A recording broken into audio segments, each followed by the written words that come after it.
เกิดอีหยังขึ้นกันกับอะอายน้อยมือเศร้านี่คนแลนอ้อมซอกเต็มหลังเวทีเกือบมาขึ้นเต้ยลาบอทันทักทายสบายดี FC แฟนคลับทุกทานก็แล้วกันมาพบมาพ่อกันช่วงค่อยคำงามแรงทานผู้ชมแต่ว่าเป็นข้อมูลข่าวสารที่มันเกิดขึ้นมือเศร้านี่พุ่นละ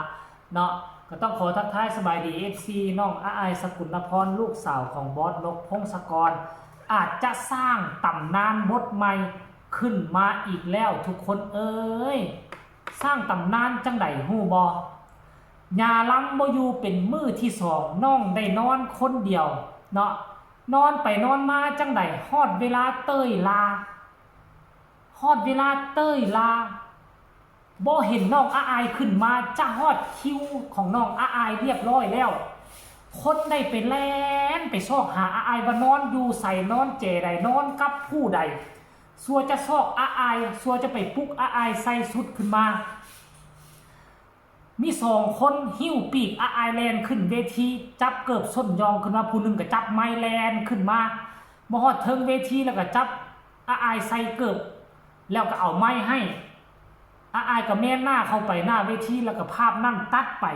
จนไม่เห็นคลิปที่สองตอนที่น้องอาอายอยู่รถบ้านเต้ยล่าสำเร็จเสร็จสิ้นเปลี่ยนเครื่องเรียบร้อยแล้วมาโซเล่กันเอาเป็นอย่างคือว่าตื่นซ่าแท้คือว่าเซตไปปุ๊กกันอยู่คนที่ไปปุ๊กมูให้จะได้ว่านอนตื่นสายกันมูว่าซั่นเด้ป้ายังใครแต่ว่าได้ยินว่าเปลี่ยนสคริปต์ทันว่าซั่นเด้มันฮอดคิวเพลงอาอายแล้วได้เหลือแต่เพลงเดียวจบเพลงนั่นก็เป็นเพลงอาอายฮอดส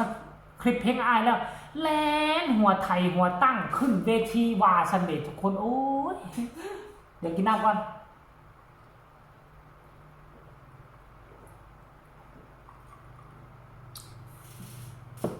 ไผจะไปคิดว่ามันจะเป็นจังสั้นท่านผู้ชม FC แฟนคลับเนาะผู้ใหญ่บ่อยู่มันก็เป็นแนวนี้แหละเด็กน้อยก็คือเด็กน้อยวันยังค่ำเนาะน้องอายุ13ปีคันบ่มีผู้รักผู้ใหญ่อยู่เตรียมปุ๊กไปเต้ยหลอกเต้ยลาสิมันก็ยากได้เนาะห่างกายเด็กน้อยมันก็คือห่างกายเด็กน้อยท่านผู้ชม FC แฟนคลับมันก็เลยเกิดเป็นตำนานบทใหม่เป็นเรื่องเป็นตาหัวเกี่ยวกับเขาก็ก้าวขานกันอยู่ในแวดวงเสียงที่6นั่นแหละท่านผู้ชม FC แฟนคลับค่อยเห็นแล้วค่อยกระอดหัวบ่ได้ตาลือโตนกับพ่อปันนั่นเป็นตาหัวควันกับพ่อปันนั่นโดยเฉพาะเบิ้งสีหน้าท่าทางตอนอาย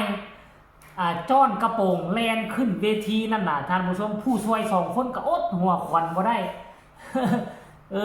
เพิ่นว่าคันเพิ่นขึ้นไปบ่ทันมื้อเช้านี่โอ้ยย่านโดนด่าแน่นอนผู้ใดเนาะสิมากล้าด่าบอสน้อยแห่งวงเสียงที่6รายละเอียดให้ทุกคนไปชมภาพบรรยากาศเรานี่สากลแล้วจึงมาพอกันในช่วงต่อไปชมมาพร้อมกันเลย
เสร็จแล้วนะครับ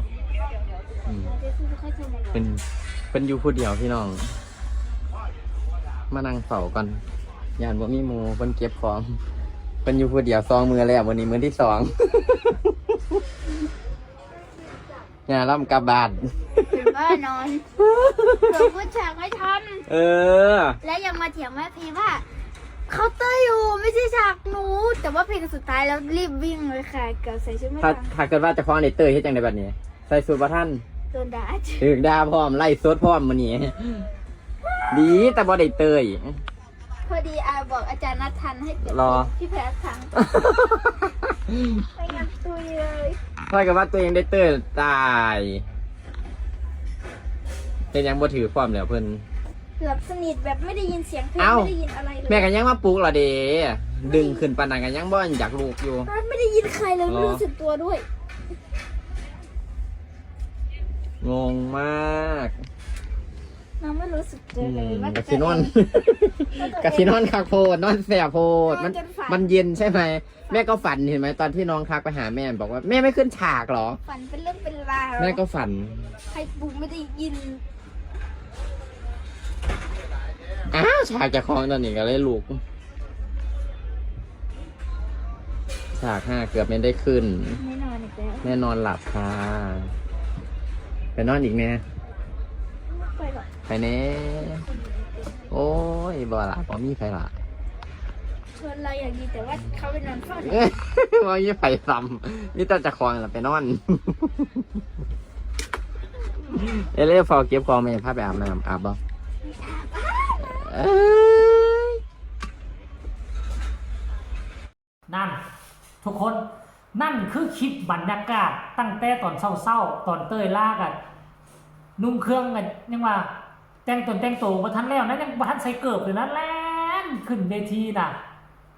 หลังจากนั้นก็คลิปนั่นก็ตัดแวบออกมาเนาะตอนอยู่รถบ้าน มีคนไปทายไปโอ้ไปล้มกันเป็นจังไดมือวานนี่มือเศร้านี่เฮ็ดจังไดคือว่าตื่นบ่ทันพากันเฮ็ดหยังอยู่สนะคือว่าแซดมาปลุกกันแต่เศร้าแท้แต่ว่าผู้แซดมาปลุกกันอ้ายได้แซดไปปลุกคนอื่นน่ะผลสุดท้ายอ้ายตื่นสายก่อนหมู่ท่านผู้ชม FC แฟนครับอันนี้น่าจะเป็นครั้งแรกที่น้องบ่ทันเต้ยลาและค่อยก็หวังว่าอนาคตน้องก็จะเก่งกล้าสามารถขึ้นกว่าเก่าตัวนี้ก็ถือว่าเป็นบทเรียนอันหนึง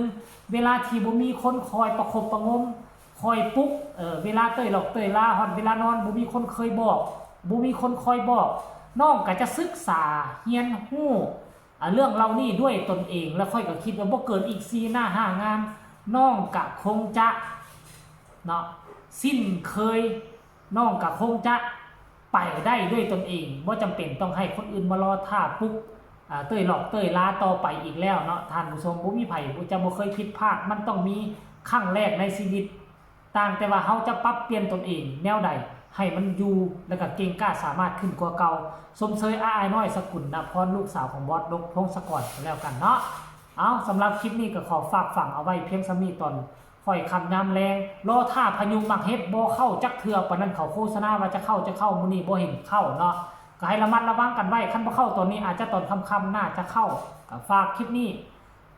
ให้กดไลค์กดแชร์กดติดตามกันแล้วกันที่สำคัญอย่ากดข้ามโฆษณาเนาะผู้ใดมีคำคิดคำเห็นแนวใดก็ส่งข่าวมาใต้คอมเมนต์สำหรับคลิปนี้ลาทานผู้ชมไปเพียงสำนี้ก่อนสบายดี